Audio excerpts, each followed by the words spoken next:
नमस्कार दोस्तों मैं प्रीतम कुमार। दोस्तों, उत्तर प्रदेश पुलिस का जो घटना घटना चक्र का टू सीरीज आया है कांस्टेबल के लिए, उसको आज हम लोग सॉल्व करते हैं। तो आइए हम लोग देखते हैं। टू सीरीज आया है जो आपका प्रैक्टिस सेट आया है, उसकी बात हम लोग करते हैं। और इसमें टोटल 10 टेस्ट होंगे, जिसमें हम पहला जीएस से संबंधित जो टेस्ट है उसको आज हम लोग करेंगे, ये बात याद रखिएगा। आइए हम लोग देखते हैं। तो इसका पहला टेस्ट पेपर है, पहला क्वेश्चन है, देखिए। पहला क्वेश्चन लिखा हुआ है, नवाब शुजाउद्दौला की बेगम का प्रसिद्ध मकबरा बहू बेगम का मकबरा निम्नलिखित में से किस स्थान पर अवस्थित है। तो दोस्तों ये अवस्थित है फैजाबाद में, याद रखिएगा। फैजाबाद की हम बात करें तो 1857 की क्रांति में मौलवी अहमदुल्ला ने यहाँ से नेतृत्व किया था। फैजाबाद में अशफाक उल्लाह खां को फांसी दी गई थी, जो काकोरी कांड 9 अगस्त 1925 में हुआ था, उसके दोषी थे। फैजाबाद में ही भगवान मर्यादा पुरुषोत्तम राम के नाम पे एक अंतर्राष्ट्रीय हवाई अड्डा है। फैजाबाद आपका सरयू नदी के किनारे स्थित है, ये बात याद रखिएगा सारी चीज़ें। अब हम बात करते हैं अगले क्वेश्चन की। तो इसका आंसर फैजाबाद था। अगले क्वेश्चन की बात करें, निम्नलिखित में से किससे उत्तर प्रदेश की सीमा नहीं लगती है। तो उत्तर प्रदेश की सीमा की बात करें दोस्तों तो 8 राज्यों और एक केंद्र शासित प्रदेश से इसकी सीमा लगती है, और एक देश से भी इसकी सीमा लगती है। राजस्थान के साथ, पंजाब के साथ, हरियाणा के साथ उपरोक्त में से कोई नहीं, इसमें आंसर दिया हुआ है। तो पंजाब के साथ उत्तर प्रदेश की सीमा नहीं लगती है। अब किन किन राज्यों के साथ सीमा लगती है उसकी मैं बात कर लेता हूँ आपके साथ। तो दोस्तों पहला राज्य जिसमें है आपका उत्तराखंड। उत्तराखंड के बाद आगे चलेंगे तो पूरब में इसकी सीमा लगती है बिहार से, पूरब में इसकी सीमा बिहार से लगती है। उसके बाद झारखंड, छत्तीसगढ़, मध्य प्रदेश, राजस्थान, हरियाणा, केंद्र शासित प्रदेश की बात करें तो दिल्ली, और सबसे उत्तर में इसकी सीमा लगती है हिमाचल प्रदेश से। वहीं उत्तर में ही एक देश स्थित है नेपाल, नेपाल से भी इसकी सीमा लगती है। उत्तर प्रदेश में खरीफ की फसल की बुआई होती है। तो खरीफ की फसल की बुआई की बात करें तो ये जून जुलाई के दौरान इसकी बुआई होती है। तीसरा ऑप्शन इसका सही होगा। कटाई की बात करें तो नवंबर से दिसंबर के बीच में इसकी कटाई होती है। वही बात करें कि 3 फसलें बोई जाती हैं वर्ष में, खरीफ, रबी और जायद की। खरीफ की फसलों की बुआई जून जुलाई में, कटाई नवंबर दिसंबर में। वहीं रबी की फसल की बुआई नवंबर दिसंबर में और कटाई मार्च अप्रैल में होती है। वहीं जायद की फसल की बात करें तो मार्च अप्रैल में बुआई होती है और जून जुलाई में इसकी कटाई होती है। अगला क्वेश्चन हम लोग देखते हैं। तो अगला क्वेश्चन दोस्तों इसका है, राजीव गांधी राष्ट्रीय विमानन विश्वविद्यालय उत्तर प्रदेश में कहाँ स्थित है। तो वर्तमान में उत्तर प्रदेश की फुर्सतगंज में स्थित है। 2013 के अधिनियम द्वारा 2014 में इसकी स्थापना हुई थी, ये बात भी याद रखिएगा। अगला क्वेश्चन दिया है, युग्मों में से कौन सा सही सुमेलित नहीं। एक तरफ गायक दिया है, दूसरी तरफ गायन शैली या विधा दिया हुआ है।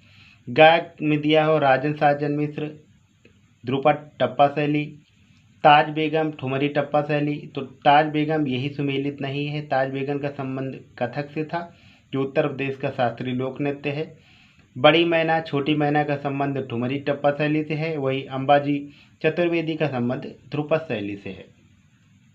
अगला क्वेश्चन देख लेते हैं, निम्नलिखित में से कौन सा युग्म सही सुमेलित नहीं है। इसमें भी यही बताना है, सही सुमेलित नहीं। एक तरफ संस्थान दिया, एक तरफ स्थान दिया हुआ है। भारतीय सब्जी अनुसंधान संस्थान तो वाराणसी में स्थित है, सही है ये। केंद्रीय उपोष उद्यान अनुसंधान संस्थान ये श्रीनगर में नहीं स्थित है, ये लखनऊ में स्थित है। यही क्वेश्चन आपका गलत है, आंसर गलत है, और यही इस क्वेश्चन का सही आंसर है। भारतीय गन्ना अनुसंधान लखनऊ में है। भारतीय दलहन अनुसंधान संस्थान कानपुर में है। अगला क्वेश्चन देखते हैं, 18वीं लोकसभा के लिए हुए चुनाव में भाजपा के नेतृत्व वाले एनडीए गठबंधन ने कुल कितनी सीटें जीतकर पूर्ण बहुमत हासिल किया। तो 292 सीटें जीती थी, जिसमें आपका 240 सीटें अकेले भारतीय जनता पार्टी ने जीती थी। हाल ही में किस देश ने वर्ष 2024-26 के लिए कोलंबो प्रक्रिया की अध्यक्षता की थी। तो कोलंबो प्रक्रिया की अध्यक्षता की बात करें तो भारत ने नेपाल से ग्रहण की थी।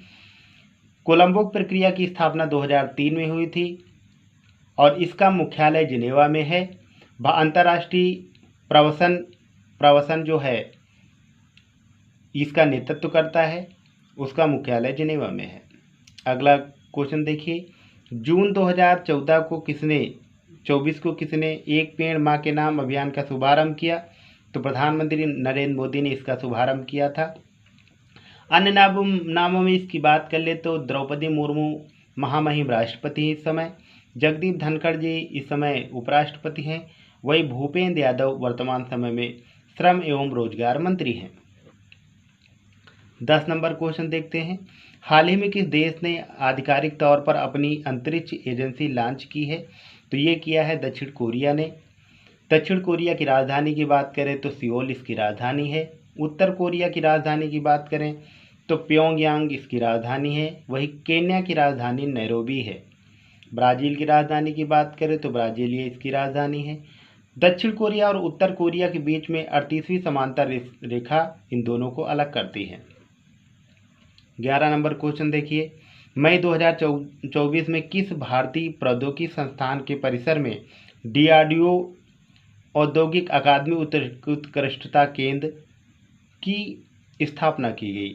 तो उत्कृष्टता केंद्र की स्थापना की अगर हम बात करें तो देख लेते हैं, IIT Roorkee, IIT Kanpur, IIT Delhi, IIT रोपड़। तो IIT कानपुर में स्थापना की गई थी। कहाँ की गई थी? IIT कानपुर में स्थापना की गई थी DRDO के सहयोग से। DRDO की स्थापना की बात करें तो 1958 में DRDO की स्थापना हुई थी। इसका पूरा नाम है defence research and development organisation, रक्षा अनुसंधान और विकास संगठन इसका पूरा नाम है। स्थापना 1958 में हुई थी। मुख्यालय नई दिल्ली में है। इसके अध्यक्ष वर्तमान समय में डॉक्टर G सतीश रेड्डी हैं। अगला क्वेश्चन देखिए, मई 2024 में स्वास्थ्य एवं परिवार कल्याण मंत्रालय भारत सरकार ने किस खिलाड़ी को तंबाकू नियंत्रण के लिए ब्रांड एम्बेसडर नामित किया था? तो इसके लिए ब्रांड एम्बेसडर नामित किया गया था बैडमिंटन खिलाड़ी PV सिंधु को।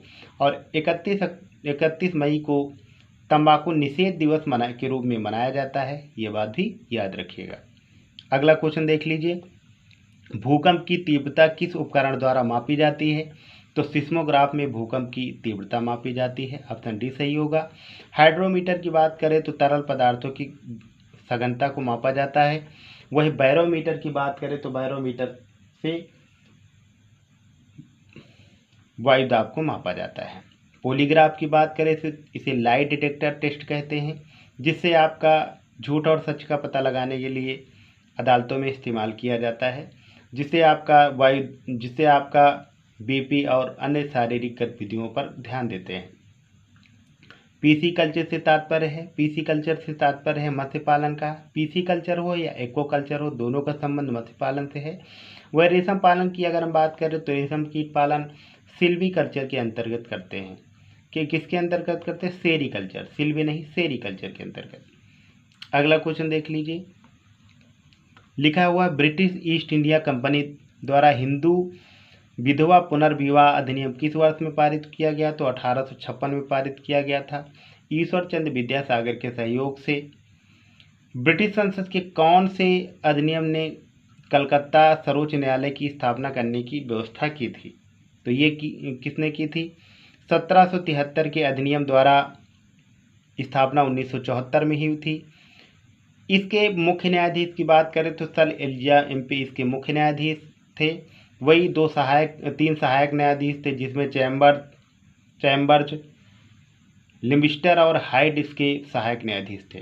अच्छा, एक क्वेश्चन और अब आपको बता दें, 1929 में हरविलास शारदा के सहयोग से शारदा एक्ट पारित हुआ था, जिसमें लड़कों की आयु 18 वर्ष और लड़कियों की विवाह की आयु 14 वर्ष निर्धारित किया गया था।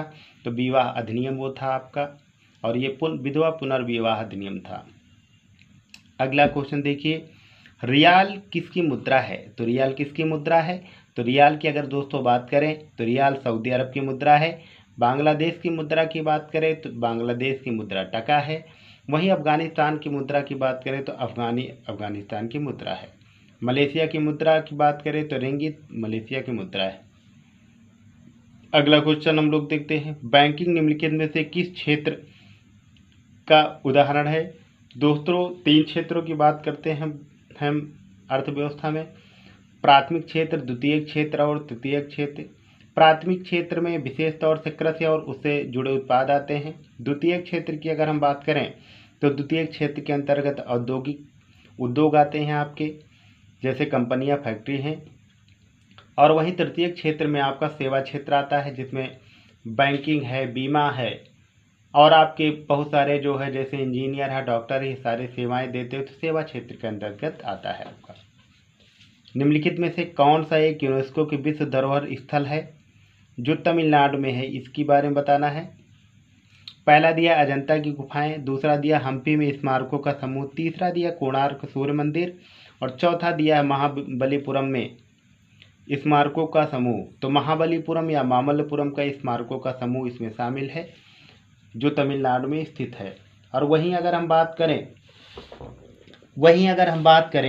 कि कोणार्क का सूर्य मंदिर, तो कोणार्क सूर्य मंदिर को ब्लैक पैगोडा कहा जाता है। क्या कहा जाता है? ब्लैक पैगोडा कहा जाता है। उड़ीसा में स्थित है और गंगा नरेश नरसिंह देव ने इसकी स्थापना की थी, ये बात भी याद रखिएगा। अगला क्वेश्चन देख लेते हैं। अगला क्वेश्चन हमारा है कि राष्ट्रीय निर्यात बीमा खाता NEIA निम्नलिखित में से किस मंत्रालय के नियंत्रण में काम करता है? तो वाणिज्य एवं उद्योग मंत्रालय के अधीन ये काम करता है। अगला क्वेश्चन देखते हैं। भारत के जनसंख्या इतिहास में किन दशकों को जनसंख्या विस्फोट की अवधि कहा जाता है? तो दोस्तों ये 1951 से 81 के बीच का जो समय है वो आपका कहा जाता है जनसंख्या विस्फोट की अवधि कहा जाता है। आगे क्वेश्चन देखते हैं अगला क्वेश्चन।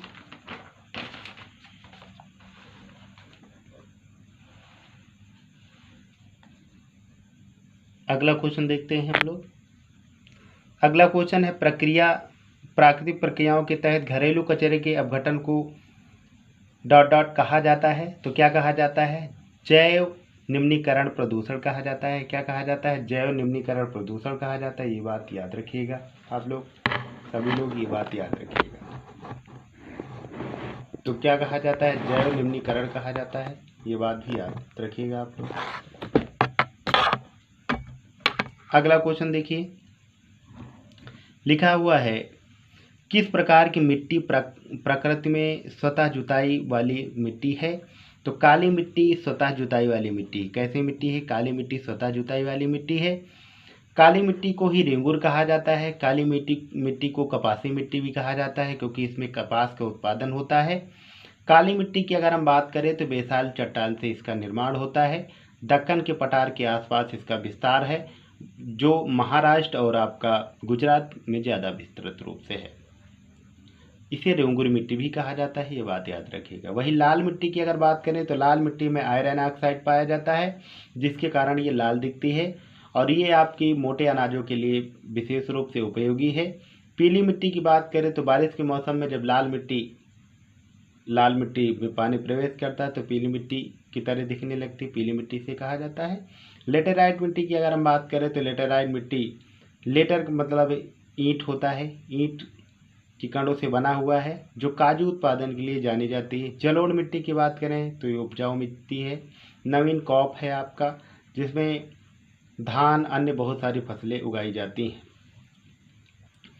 किस शहर को भारत के मैनचेस्टर के रूप में जाना जाता है? तो मैनचेस्टर की बात करें तो ये मैनचेस्टर आपका ब्रिटेन का शहर है, जो कपड़े के लिए जाना जाता था। भारत में अहमदाबाद कपड़े के लिए जाना जाता है। वहीं उत्तर भारत के मैनचेस्टर की बात करें तो कानपुर को उत्तर भारत का मैनचेस्टर कहा जाता है। बुशमैन जनजातियां किस क्षेत्र के आसपास घूमती हैं? तो बुशमैन जनजातियों की अगर हम बात करें तो किस क्षेत्र के आसपास घूमती हैं? तो दोस्तों ये जनजातियां घूमती हैं आपकी कालाहारी मरुस्थल के आसपास। वहीं कालाहारी मरुस्थल की अगर बात करें तो कालाहार मरुस्थल का दक्षिणी अफ्रीका, बोत्सवाना और नामीबिया के आसपास इसका विस्तार है। अटकामा मरुस्थल की बात करें तो दक्षिणी अमेरिका महाद्वीप में चिली और पेरू के बीच अटकामा मरुस्थल का विस्तार है और यहीं पर आपका तांबे की सबसे बड़ी खान पाई जाती। हम लोग देख रहे थे दोस्तों, हम लोग क्या देख रहे थे? तो हम लोग देख रहे थे कि जो है बुशमैन जनजाति किस क्षेत्र में के आसपास घूमती है? तो कालाहारी मरुस्थल में घूमती है। अगर हम बात करें अटकामा मरुस्थल की, तो अटकामा मरुस्थल जो है दक्षिण अमेरिका महाद्वीप में पाया जाता है और ये पेरू और चिली के बीच में विस्तार है इसका। इसी में चुकीकामाटा एक खान है जो तांबे के लिए प्रसिद्ध है। अगर हम बात करें सहारा मरुस्थल की, सहारा मरुस्थल अफ्रीका महाद्वीप में पाया जाता है। वहीं ग्रेट विक्टोरिया मरुस्थल ऑस्ट्रेलिया महाद्वीप में पाया जाता है, ये बात भी याद रखिएगा।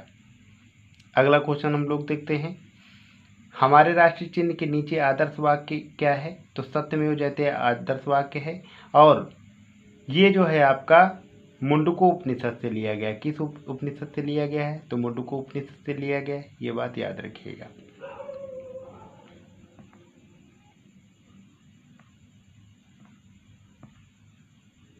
किस उपनिषद से लिया गया है? तो मुंडको उपनिषद से लिया गया है, ये बात याद रखिएगा। अगला क्वेश्चन देख लेते हैं। तो अगला क्वेश्चन क्या है दोस्तों? अगला क्वेश्चन देखते हैं। तो अगला क्वेश्चन हमारा है, पुलिस द्वारा तैयार किया जाने वाला लिखित दस्तावेज FIR का पूर्ण रूप क्या है? तो फर्स्ट इंफॉर्मेशन रिपोर्ट इसका पूर्ण रूप है।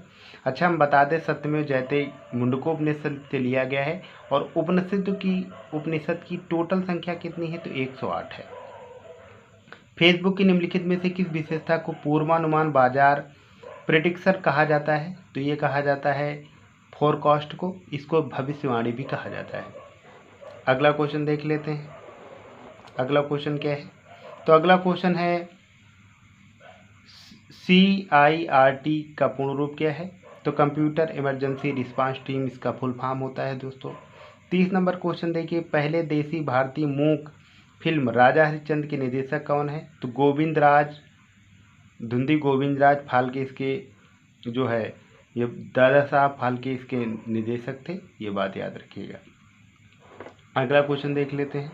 अगला क्वेश्चन है, उत्तर प्रदेश जमींदारी विनाश भूमि व्यवस्था अधिनियम निम्नलिखित में से किस वर्ष पारित किया गया? तो 1950 में पारित किया गया, ये बात याद रखिएगा। अगला क्वेश्चन देखिए, भूमि अधिग्रहण पुनरुत्थान अधिनियम में उचित मुआवजा और पारदर्शिता अधिकार वर्ष ...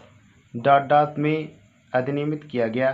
तो कब किया गया? 2013 में अधिनियमित किया गया, ये बात भी हमको याद होनी चाहिए। चलिए आगे क्वेश्चन हम लोग देखते हैं। तो पहला क्वेश्चन इसमें देखिए, पहला क्वेश्चन इसमें लिखा हुआ है, आतंकवाद से निपटने के लिए पुलिस में बनी नवीन इकाई ATS का किसी विस्फोटक होने की सूचना का कौन सा दस्ता भेजा जाता है? तो बम निरोधक दस्ता भेजा जाता है। कौन सा दस्ता भेजा जाता है? तो बम निरोधक दस्ता भेजा जाता है। अगला क्वेश्चन देखते हैं, खालिस्तान एक प्रकार का साइबर अपराध है जिसमें बहुत अधिक संख्या में उपयोगकर्ता को अवांछित थोक संदेश अंधाधुंध भेजे जाते हैं। तो इसको कहा जाता है अपसंदेशन या स्पैमिंग कहा जाता है। क्या कहा जाता है? स्पैमिंग कहा जाता है। निम्नलिखित में से कौन सी संविधान सभा की एक समिति है जो जवाहरलाल नेहरू की अध्यक्षता में गठित नहीं हुई? तो संचालन समिति, इसके अध्यक्ष डॉक्टर राजेंद्र प्रसाद थे। धर्म, मूल, वंश, जाति, लिंग या जन्म स्थान के आधार पर विभेद नहीं किया जा सकता, ये संविधान में कहा गया, अनुच्छेद 15 में कहा गया है। अनुच्छेद 12 में राज्य शब्द की परिभाषा दी गई, वहीं 13 में मूल अधिकारों के संरक्षण के बारे में बताया गया है। अनुच्छेद 14 में क्या बताया गया है? तो समता का अधिकार, विधि के समक्ष समता और विधियों के समान संरक्षण की बात कही गई है। भारत के संविधान का अनुच्छेद 243 निम्न में से किससे संबंधित है? तो ये संबंधित है पंचायती राज व्यवस्था से। तो दोस्तों GS के क्वेश्चन यहीं तक, अगले वीडियो में फिर दोबारा मिलेंगे आपको। नमस्कार।